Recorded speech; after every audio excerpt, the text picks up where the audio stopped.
Invité ce soir est Christiane Taubira, ex-ministre de la Justice et garde des Sceaux, ex-députée à l'initiative de cette loi de 2001 qui reconnaît la traite négrière et l'esclavage en tant que crime contre l'humanité. Nous parlerons donc de cette journée commémorative avec elle et du confinement en Guyane. Christiane Taubira, bonsoir. Bonsoir monsieur. Alors comment tout d'abord avez-vous vécu ce 10 mai qui restera particulier ? Oui, il est incontestablement particulier parce que je l'ai vécu ici. C'est la première année que je me trouve ici. Je m'étais fixée en fait, puisque vous savez que l'obligation de déterminer une date de célébration nationale est contenue dans la loi de 2001, mais que la décision n'a été prise, en tout cas l'application de cet article en particulier, n'a été assurée qu'en 2006. Je m'étais fixée de rester 5 années consécutives présente à Paris pour le 10 mai, de façon à vérifier que les choses se crantaient et s'installaient. Et puis finalement, les circonstances ont fait que même lorsque j'ai été soit en Guyane, soit à l'étranger, je me suis rendue à Paris pour cette célébration. C'est donc la première année où je me retrouve ici, chez moi.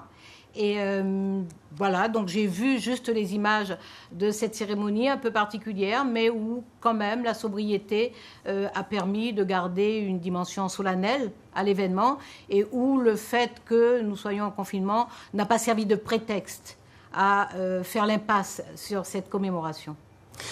Ce confinement vous a permis donc de rester longtemps au pays, rester longtemps en Guyane. Comment avez-vous vécu ce long moment passé au pays ? Alors d'abord, un long moment sans bouger, parce qu'il y a très longtemps que je suis extrêmement mobile. Je suis profondément nomade, de mentalité même. Et je suis d'autant plus nomade que j'ai un enracinement très fort en Guyane, en Amazonie. Donc je sais vraiment, je suis très ancrée ici, ce qui me permet de circuler dans le monde et donc de faire des rencontres multiples. Donc ça fait une longue période sans bouger, mais c'est un autre moment de la vie, c'est une autre expérience. J'ai été très disciplinée, donc assez rapidement, j'ai réduit évidemment mes trajets à vélo. Et puis j'ai appris à faire du vélo sur place aussi. J'ai fait beaucoup de choses. J'ai été beaucoup sollicitée pour des contributions de solidarité, pour des ouvrages pour soutenir de grandes causes, y compris la cause des hôpitaux publics. Donc j'ai beaucoup contribué à des choses de cette nature. J'ai fait beaucoup de choses comme toutes les personnes normales, beaucoup de choses que je n'avais pas le temps de faire. J'ai surtout réappris à vivre parce que je ne savais pas vivre comme ça. Toute la journée un peu au même endroit. Pouvoir lire dans la journée alors que j'ai l'habitude de lire toute la nuit mais de travailler surtout la journée. Voilà, donc j'ai appris à m'adapter, j'ai appris à accepter le temps long et le temps lent. Ça a été le plus difficile, le temps lent. Mais voilà, donc simplement j'ai l'impression d'avoir été parmi les plus disciplinés ici.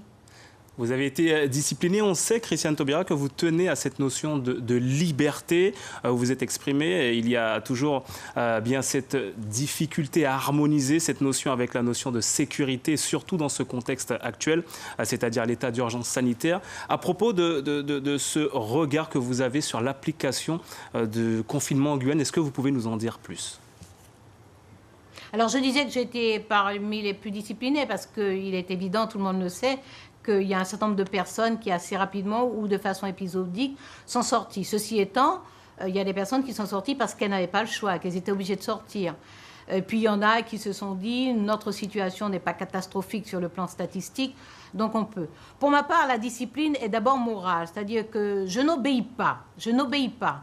Par contre, j'ai un certain nombre de règles éthiques que j'ai bâties à travers le temps et que je m'impose à moi-même. Donc la question des libertés et de la sécurité, la question de la liberté, c'est une question de responsabilité d'abord. Et c'est vrai que le gouvernement a eu tendance peut-être un peu à infantiliser les gens en ayant un discours un peu péremptoire, un peu menaçant et des pratiques menaçantes. Je crois qu'on peut en appeler à la responsabilité, au civisme, au sens aussi de la responsabilité vis-à-vis des autres, au sens aussi de la solidarité. Je pense qu'on peut faire ça, qu'on peut parler de cette façon aux gens. Donc en ce qui me concerne, je conçois la nécessité de la sécurité, mais je suis très attachée à la liberté. Simplement, la liberté, ce n'est pas l'affaire des irresponsables. Et il faut bien dire aux gens que la liberté, ça suppose que nous soyons suffisamment capables de mesurer les risques. Donc voilà, je ne donne pas de leçon à personne. Ce que je dirais simplement, c'est que de façon plus globale, nous sommes dans un état d'urgence sanitaire qui a été prolongé, vous le savez. Et un état d'urgence, c'est un état d'urgence. Ça veut dire qu'il y a des restrictions de liberté individuelles, des restrictions de liberté publique. Ça, ce n'est pas le plus grave. Le plus grave, c'est que souvent, les gouvernements ne savent pas mettre un terme aux restrictions de liberté et revenir à l'état antérieur de liberté. Et c'est plutôt ce que je crains, d'autant que lors du dernier état d'urgence, le gouvernement est sorti de l'état d'urgence de la plus mauvaise des manières, puisque en fait, ce qu'il a trouvé à faire, ça a été d'inscrire dans le droit commun un certain nombre de restrictions qui avaient été adoptées pour la loi d'urgence, pour l'état d'urgence. Donc, et ça, c'est une réalité des démocraties. Elles restreignent les libertés et elles ont beaucoup de mal, parce qu'elles n'ont pas toujours le courage moral ni le courage politique de dire aux gens, voilà, nous acceptons le risque de rétablir l'intégralité des libertés. Elles manquent de ce courage-là très souvent et du coup, elles infantilisent les gens en leur disant, bon voilà, on n'a pas, il reste encore des risques, on n'est pas sûr, donc on va continuer comme ça. Et puis comme ils ne savent pas s'arrêter un moment, ils disent le seul moyen de s'arrêter, c'est de l'inscrire dans le droit commun. Ça, c'est très très dangereux pour les libertés. Merci en tout cas, Christiane Taubira, d'avoir répondu à notre invitation dans cette édition ce soir. Merci à vous. Suivez l'info sur Guyana Première, télé, radio et Internet.